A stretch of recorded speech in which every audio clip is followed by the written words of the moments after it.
In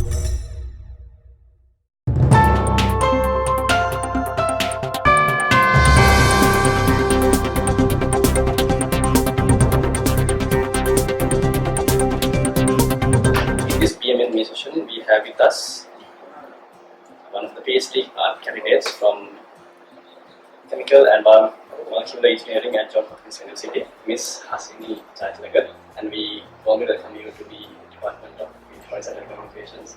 And as the biological engineers in making, we would be really glad to know about some of your achievements and some of yourself. So, moving on to the first question. Let's first start off with some introduction about yourself. So I did my undergrad at Johns Hopkins University in Chemical and Biomolecular Engineering. I started research in my second year, where I started working in Dr. Denny Wurtz's lab, and I had absolutely no background in research. I don't think I even knew what research was. But I joined his lab and I learned so much about cancer biology, and I became very passionate about the work that he was doing that I decided that I want to stay on and do a PhD with my professor.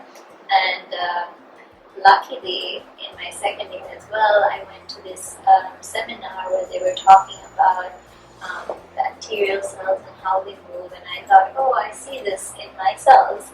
And so then I came up with this hypothesis in the end of my third year, and I was able to start my PhD work actually in my fourth year of undergrad and continue on as I joined grad school. So. That's a wonderful story about yourself. And so actually, what made you take the decision to take up biomedical engineering? I do chemical and biomolecular engineering. I think I was just really interested in the fact for my A-levels I did chemistry, biology, physics and math, and I wanted to do something that involved the four subjects that I really enjoyed doing in school. And I took a seminar where they talked about the different things that chemical and biomolecular engineers can do. And I looked at the different industries, and I really liked the opportunities that I had. I also took some classes, and they were really interesting. And so I wanted to continue just learning more about the field and continue with my interests, because I feel like if you're not interested in something, you don't do it. So it's basically love what you do when you work. Yes. And so Johns Hopkins University is one of the dream places for most biomedical engineers, like in the country and in the world. So, how is your life at Johns Hopkins? I think it's challenging because there are so many smart people around you that who are always challenging what you do and the way you think, not in a bad way, but in a really good way. They challenge you to be better and think bigger. And I really enjoy the atmosphere because it's so constructive, to do whether you want to do research or learn about the world or travel. You have so many different opportunities that they provide you and encourage you to do. Great. So your research is mainly about cancer. So can we just get a brief introduction about what is your research? So I look at mostly proliferation and migration, which are very important in the spread of cancer, which is metastases. And currently a lot of patients pass away because of metastases, because the cancer spreads from one part of their body to the other part and it's untreatable.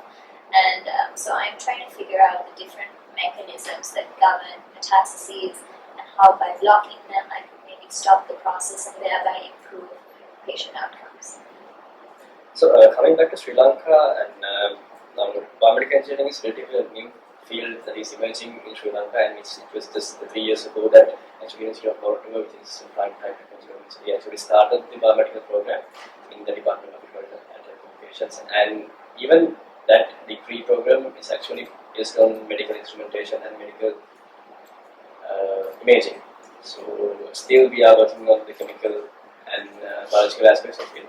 So what would you think the ways that we can improve the biomedical engineering industry in Sri Lanka? Because it's still growing.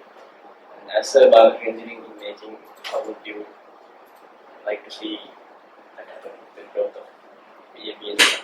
I think just from my personal experience, just more research, whether it just be like very basic research, just getting the students into the lab and teaching them techniques. You know, you might not be able to produce like groundbreaking research or any research at all, but just the idea of getting the students used to working in a lab, using the instruments, producing something and giving them the idea of what research is, I think is a huge stepping stone.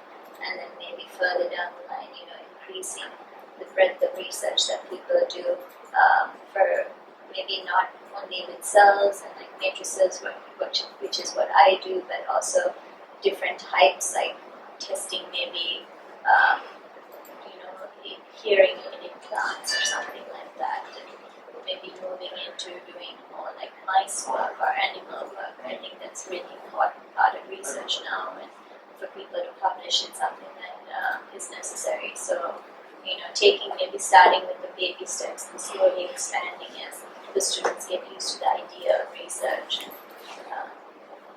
just life in general in the research realm. So you started your undergraduate career as a chemical engineer, so you are actually from mathematics background. So how was it working with something that is completely different from mathematics, something like biology? So how did you explain? I think it's different. You have to learn, sometimes you have to learn how to think like a biologist, especially when you're writing papers or grants, because you know biologists are reviewing your paper or your grant. So you kind of have to learn to balance that biology side and the engineering side. But I think having the engineering background really helps strengthen you as a biologist. At least for me, it's been a very positive experience where I've taken like thermodynamics or fluid mechanics, and I've asked more complex questions than maybe a biologist would ask. Great. So, as the biomedical engineers in making and as the current biomedical engineering students face this problem, what we have in Sri Lanka is still, as I said, it's still growing field at the moment. So we don't have much startup companies or industries, much of industries in Sri Lanka. So can we, as the undergraduates, can we get certain internships, like summer internships to Johns Hopkins University while we are still following our undergraduate studies? I believe so. I think it might not be paid internships, but I think there are definitely opportunities.